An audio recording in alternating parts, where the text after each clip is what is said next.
महाराष्ट्रातील शिंदे, फडणवीस आणि पवार या तिघांचं सरकार म्हणजे आंधळ्याचं सरकार होऊन बसलंय। हे सरकार जनतेकडून कर जमा करतं आणि कोणाच्या तरी घशात नेऊन घालतं। राज्यातल्या जनतेच्या हिताचा ते विचार करत नाही। अशा अनेक गोष्टी आता सातत्याने समोर येत आहेत। त्यापैकीच एक महत्त्वाची गोष्ट आहे या राज्यातल्या जवळपास 2.25 कोटी शेतकऱ्यांच्या पीक विम्याच्या संदर्भात आणि त्यावर आज आपण बोलणार आहोत। नमस्कार, मी राजू पाटील आणि आपण पाहताय द रिंगण लाईव्ह। मित्रांनो, घोषणा करायला शिंदे सरकार, फडणवीस सरकार अतिशय उतावीळ असतं सातत्याने। त्यांनी अनेक घोषणा राज्यामध्ये केलेल्या आहेत आणि लोकांना सांगते की हे गतिमान सरकार आहे, लोकांच्या हिताचं सरकार आहे। परंतु हे सरकार गतिमान वगैरे नाही, हे सरकार राज्याची तिजोरी कोणाच्या तरी घशात घालणारं सरकार आहे आणि त्याचं एक उत्तम उदाहरण आता आपल्या समोर आलेलं आहे। मित्रांनो, महाराष्ट्रातल्या शेतकऱ्यांना हे सरकार अग्रिम पीक विमा देणार होतं।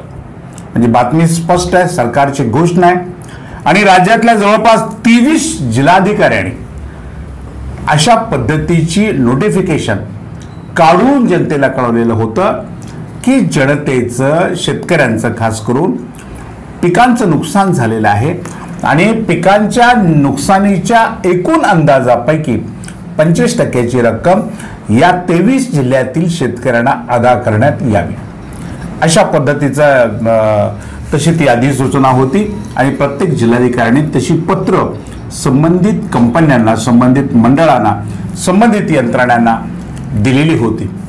पण झालं काय की राज्यातल्या 11 पीक विमा कंपन्यांनी महाराष्ट्र शासनाला स्पष्टपणे सांगितलं की आम्ही तुम्हाला 25% अग्रिम रक्कम शेतकऱ्यांना देऊ शकत नाही। किती गंभीर विषय आहे। या विषयावर कोणी सध्या बोलत नाही, कारण अनेक दुसऱ्याच भानगडी चालू आहेत। फडणवीसांचं काय होणार, पवारांचं काय होणार, कोण मुख्यमंत्री होणार, शिंदेंचं काय होणार, आमदार राहणार का, खासदार राहणार का, पडणार का जाणार, यांची केस त्यांची केस, त्याच बाईट त्याच बातम्या। अरे पण महाराष्ट्रामध्ये यंदा पाऊस कमी पडलेला आहे, त्यातही पाऊस ज्या पद्धतीत पडायला हवा, सातत्य जे पावसात असायला हवं ते सातत्य न राहिल्यामुळे शेतकऱ्यांच्या पिकाची नुकसान झालेलं आहे।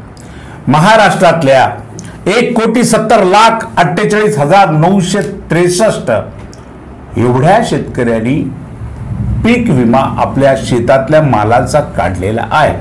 भले तो 1 रुपयात असेल तर शासन मध्येच काहीतरी 1 रुपयाची योजना शासनाने आणली आणि आम्ही शेतकऱ्यावर फार मोठा उपकार करतोय असं दाखवण्याचा प्रयत्न केला आणि शेतकऱ्यासाठी शासनानं जवळपास 3,312 कोटी रुपये 11 कंपन्यांना दिले। गंभीर आहे ना?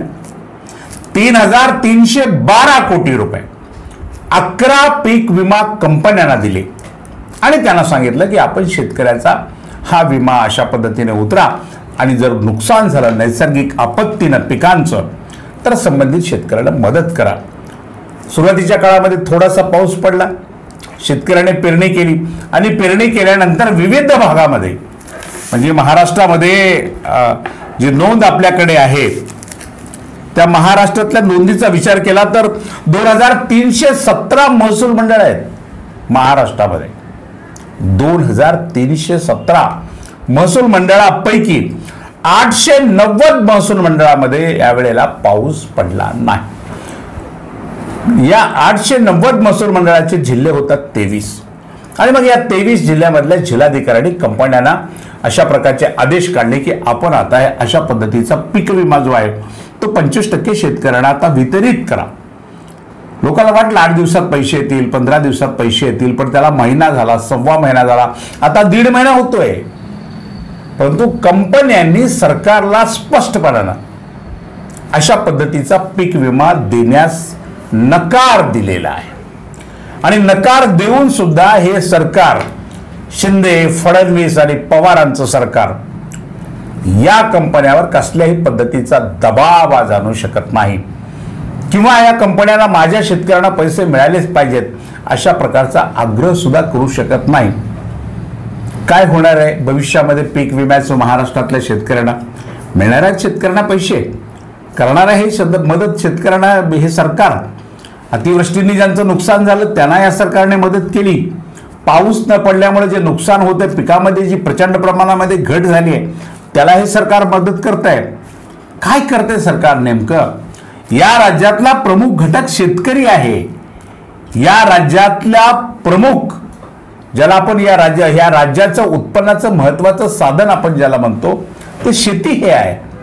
आणि त्याच शेतकऱ्यांना जर आपण अडचणीत आणू पाहत असाल, अडचणीत आणत असाल, त्यांना वेळेवर मदत करत नसाल, तर सरकारचे मुख्यमंत्री शिंदे असले काय, फडणवीस असले काय, किंवा पवार असले काय, महाराष्ट्राच्या जनतेला काही फरक पडला?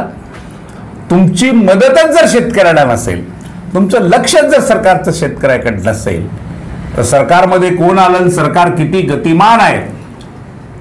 जिकडे तिकडे जाहिराती लावल्यात आपण, गतिमान सरकार, महायुतीचं सरकार, गतिमान सरकार.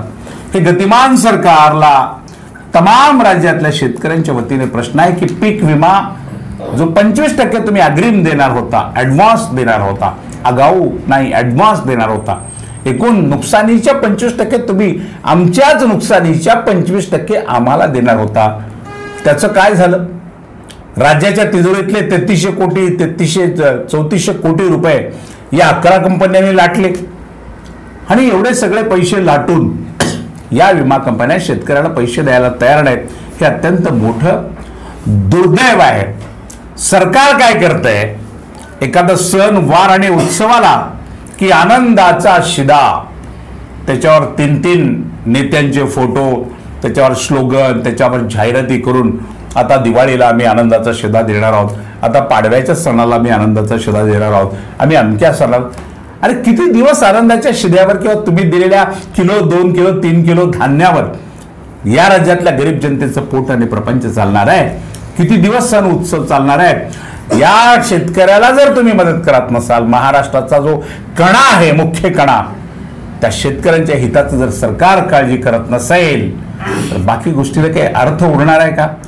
सातत्याने तुमचंच पाहत राहायचं शेतकऱ्यांचं. दररोज तुम्ही कुठे जाताय, काय करताय, दिल्लीला जाताय, दिल्ली वाऱ्या चालू आहेत, कोर्टाच्या वाऱ्या चालू आहेत, तुमच्या सुनावण्या होत आहेत, सगळे हेच बघायचं राज्यातल्या शेतकऱ्यांनी.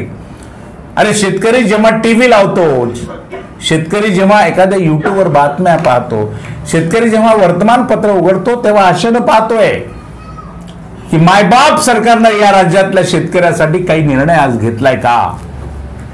आशेनं पाहतोय की जिल्हाधिकाऱ्यांनी काढलेल्या आदेशाची अंमलबजावणी पीक विमा कंपन्या करणार आहेत काय? परंतु त्याच्या पदरामध्ये निराशा पडते. त्यामुळे महाराष्ट्रातला संपूर्ण शेतकरी यावर्षी पावसाने दडी मारल्याने किंवा पावसाने खंड पाडल्यामुळे, एक तर 93%च पाऊस पडला सरासरीपेक्षा, तोही वेळेवर पडला नाही, तो योग्य मोसमात पडला नाही, पावसाने शेतकऱ्याचं कंबरड मोडलं आणि राज्य सरकार पुन्हा शेतकऱ्याचं कंबरड मोडतंय. ही अत्यंत दुर्दैवाची गोष्ट आहे. आणि म्हणून राज्य सरकार आंधळ झालंय. राज्य सरकारला आपलं सरकार आपली खुर्ची टिकवण्याच्या पुढे राज्यातल्या जनतेच्या हिताचं आता त्यांच्याकडे दुर्लक्ष झालेलं आहे. आपली खुर्ची जाते का राहते, आपलं पद जातं का राहतं, यामध्ये सरकार आणि सरकारमधले हे 3 यार, 2 एक मुख्यमंत्री आणि 2 उपमुख्यमंत्री, ही सगळी मंडळी मशगूल आहेत. त्यामुळे शेतकऱ्यांच्या प्रश्नांकडे लक्ष द्यायला त्यांच्याकडे अजिबात वेळ नाही. आता थोडं बहुत सोयाबीन उद्या बाजारात जर आलं तर या सोयाबीनचे पडलेले भाव शेतकऱ्याच्या डोळ्यामध्ये पुन्हा अश्रू आणल्याशिवाय राहणार नाहीत. त्यामुळे राज्य सरकारने थोडंसं शेतकऱ्यांचा आणि पीक विमा संदर्भात जो प्रश्न महाराष्ट्रामध्ये निर्माण झालाय, या महत्वाच्या प्रश्नाकडे लक्ष देण्याची आवश्यकता आहे.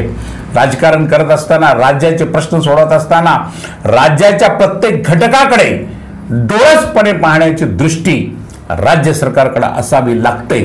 केवळ एखाद्या विषयामध्ये लक्ष घालायचं, राजकारणासाठी त्या विषयाचा फायदा करून घ्यायचा आणि मुख्य घटकाकडे दुर्लक्ष करायचं, असंच सध्या या शिंदे, फडणवीस आणि पवारांच्या सरकारमध्ये सुरू आहे. हे सरकार शेतकऱ्याच्या हिताचं नाही, हे सरकार शेतकऱ्याची पिळवणूक करणारे आहे, हे सरकार शेतकऱ्याचं नुकसान करणार आहे, अशा भावना आता राज्यामध्ये अत्यंत तीव्र स्वरूपात निर्माण झालेल्या आहेत. प्रत्येक ठिकाणी शेतकरी असंघटित आहे, प्रत्येक वेळेला तो आंदोलनच करत नाही, त्याला आंदोलन करायलाही वेळ नाही. जे काही त्याच्या शेतामध्ये चिरीमिरी उत्पादित होणार आहे त्याच्या व्यवस्थापनामध्येच त्याचं वर्ष निघून जातं, लोकांच्या दिनापण्यात निघून जातं, गुराढोराला सांभाळण्यात निघून जातं, शेताची मशागत करण्यामध्ये निघून जातं. त्यामुळे असंघटित शेतकरी रस्त्यावर येत नाही आणि सरकारच्या विरोधामध्ये आंदोलन करत नाही. एखाद्या नोटीसवर शेतकरी संपावर जावा राज्यातला, अशी परिस्थिती ना राज्यात आहे ना देशात आहे. त्याचाच नेमका फायदा देशातलं हे सरकार घेत आहे, महाराष्ट्रातलं हे सरकार घेत आहे. तमाम शेतकऱ्यांच्या वतीने महाराष्ट्रातल्या शेतकऱ्याला, महाराष्ट्रातल्या शेतकऱ्याच्या वतीने सरकारला आणि तमाम विमा कंपन्यांना मी विनंती करणार आहे की तातडीने, आता दसरा दिवाळीचा अत्यंत महत्त्वाचा सण आता 15 दिवसावर, 20 दिवसावर, 25 दिवसावर येऊन टेपलेला आहे आणि किमान दसऱ्यापर्यंत तरी राज्यातल्या तमाम शेतकऱ्याच्या खात्यावर 25% हा जो अग्रिम पीक विमा आहे, हा ॲडव्हान्स स्वरूपात जो पीक विमा आहे तो पीक विमा प्रत्येकाच्या खात्यावर वर्ग करावा. हे शिंदे सरकारने किंवा एकनाथ शिंदे साहेबांनी केवळ घोषणा करू नये, काम करणं महत्वाचं आहे. तुमचे बॅनर फोटो पाहिले आणि प्रत्यक्षात कामाला पाहिलं की लोकांच्या मनामध्ये तुमच्याबद्दलची एक चीड निर्माण होते. कसलं गतिमान सरकार आहे तुमचं, कसलं प्रगतशील सरकार आहे तुमचं, असे प्रश्न लोकांच्या मनामध्ये होतात. कारण तुमचं सरकार हे शेतकऱ्यावर अन्याय करतं. राज्याच्या तिजोरीमधून म्हणजे प्रत्येक राज्यातल्या प्रत्येक नागरिकाच्या कष्टातून कमाईतून जमवलेले 3,332 कोटी रुपये आपण जर 11 कंपन्यांना दिले असतील आणि या कंपन्या जर शेतकऱ्याला 25% अग्रिम देण्यास नकार देत असतील तर यामध्ये काय गोंडूबंगाल आहे? राज्य सरकारच्या संबंधितांचं आणि कंपन्यांचं काही दोघांची अंतर्गत युती तर झाली नाही, काही मोठी कुठे काही गडबड लेन देन खोके बोके असला तर कार्यक्रम झाला नाही, अशी शंका लोकांच्या मनामध्ये निर्माण होते.